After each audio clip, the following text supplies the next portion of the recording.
People on the left are much likelier to defend and celebrate political violence. This is not a both sides problem. If both sides have a problem, one side has a much bigger and malignant problem, and that is the truth we must be told. There was a loud and very cool minority that would shout at my children, who were 8, 5, and 3, whenever they got the opportunity. "You should disown your dad, you little shit," one middle-aged woman yelled at my 5-year-old. "Tell the Secret Service to protect the Constitution, not your father," screamed another. After Charlie died, one of his friends and one of our senior White House staffers had left-leaning operatives in his neighborhood passing out leaflets telling people what he looked like and where he lived, encouraging neighbors to harass him or, God forbid, to do worse. While he was mourning his dead friend, he and his wife had to worry about the political terrorists drawing a big target on the home he shares with his young children. Are these people violent? I hope not. But are they guilty of encouraging violence? You damn well better believe it. We can thank God that most Democrats don't share these attitudes, and I do, while acknowledging that something has gone very wrong with a lunatic fringe, a minority, but a growing and powerful minority on the far left. In the wake of Charlie Kirk's murder, you've had a myriad of leftists go online and celebrate his passing in the most ghoulish behavior you could possibly imagine. Now, as a result of this, many of them have been discovered and fired from their jobs, which, of course, Kaitlan Collins is really worried about. And that's what we're going to be discussed today with Scott Jennings blowing up the entire narrative. So let's go ahead and jump into these clips. Some of his allies are supporting an effort to punish people who celebrate his murder online by trying to get them fired from their jobs. Critics have argued the movement is against Kirk's free speech advocacy, but it hasn't stopped some employers from taking action here. We've seen several of the nation's major airlines like Delta, American, and United suspending employees over their social media posts. NASDAQ and the NFL's Carolina Panthers also fired people, as well as a number of public school districts and universities. Obviously, any celebration over someone's murder is disgusting, and it's clearly wrong. Do you think it's a fireable offense?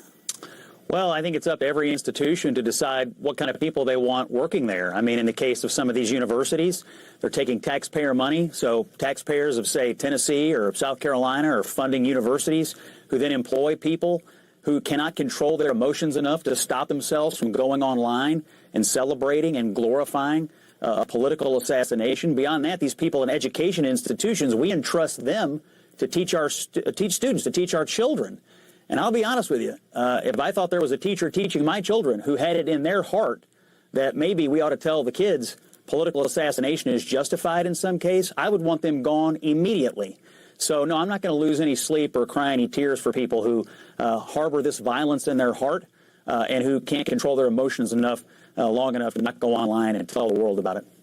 Jamal, what do you make of the comments that we're seeing from the vice president and others on this? You know, Kaitlan, I think there's a difference between someone criticizing Charlie Kirk's views or someone celebrating his murder. I don't know that there are that many people who are really celebrating the murder. And maybe there's some of them who are, and they're discussing it. They do. There definitely are some people. Yeah. I guess the question is how many there are. And, you know, I mean, we've seen some of the posts. These people have gotten fired. Sure. And I think, you know, I posted online that we should give people time to grieve. I think it's a very difficult time to have a fact-based conversation with people who are in emotional pain.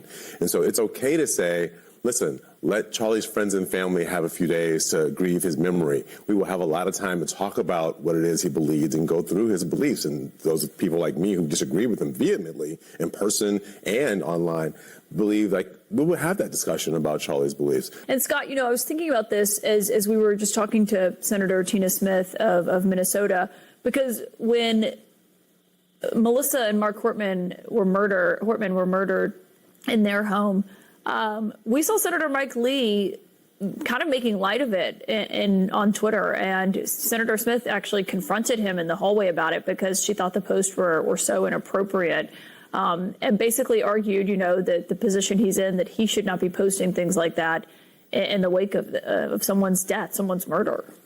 Yeah, look, I think when someone is murdered, particularly for those of us who are political actors and we're in the political system. When someone's murdered, and for whatever reason, I don't know exactly what the motivations were of the guy in Minnesota. It sounds like he had some mental problems. But whatever, it doesn't really matter. We should say, this is wrong. People should not be murdered. People who are in public service should not have to fear being murdered. And people like Charlie Kirk, who were doing nothing more than engaging in what we always say we should do, talk to each other and engage in civil discourse, they should not have to fear violent reprisals. That's what everyone should say. But in the case of these people who are being fired from their jobs, I mean, we're kind of tiptoeing around it here, but, I can read some of them out loud if you want. These people were not online saying, well, I disagree with Charlie Kirk. They were online saying the world is better off without him. They were online saying, his wife, in this case, she's a sick F word for marrying him. I don't care about her feelings. We're better off living in a world without a disgusting psychopath. That's who we're talking about here. And I'll tell you one more thing that's on my mind tonight, and conservatives everywhere. The idea that people are saying, well, he was an extremist, or he was a racist, or he was a Nazi, or a misogynist, whatever. Therefore, we could get around to rationalizing it.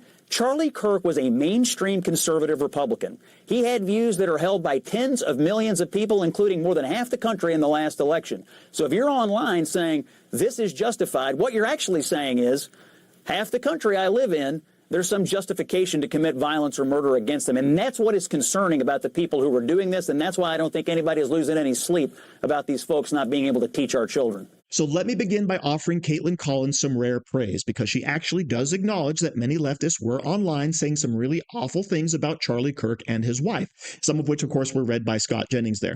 But let's begin with the whole extreme aspect, right? Because you have the Democrats and the left going out there and labeling pretty much everyone on the Republican side an extremist. As Scott Jennings points out, Charlie Kirk, although very conservative and very Christian, had beliefs held by millions in this country, as was proven in the last election. So when the leftists and Democrats do come out and say all of these things on networks like CNN, well, what does that do? It makes you think that the right is extreme. And when you think people are extreme and outside the norm and are racist and sexist and homophobes and Nazis and dictators, what does that really allow you to do to them?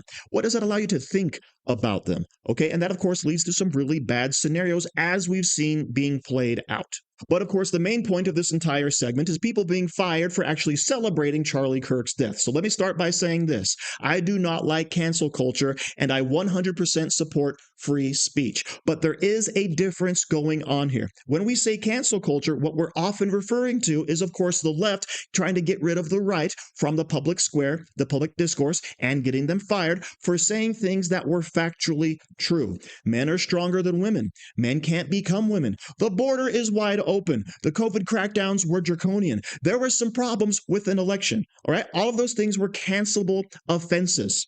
All right. But what's going on right now is you have people out there delighting in the fact that someone they disagreed with was murdered.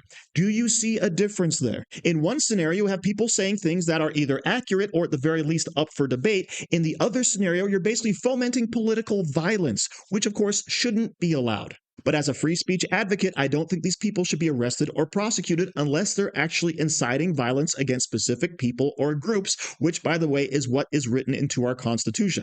And as far as losing your job, what these leftists fail to understand, who are saying some of this awful stuff, is that when you work for someone else, then you are representing that company with a lot of the things you actually say. And so that company has to now make a decision as to whether or not you're going to affect their business. And if they think it's going to have a negative impact, guess what? You're going to get fired. And I'm not saying I necessarily support that because I am against cancel culture, but remember what I said earlier. There is a difference from having a political disagreement and celebrating someone's assassination in a very public way for the entire world to see. So thank you very much for watching. Don't forget to like, share, comment, subscribe, and say hi to your mom for me. Do you like t-shirts? Of course you do. And now you can support the channel by buying an Angry Teacher t-shirt designed by me, Angry Teacher. So if you like America, if you like freedom, if you like liberty, then go ahead and click the link in the description, where all designs, of course, are 100% mother approved. So enjoy yourself and find something you like today.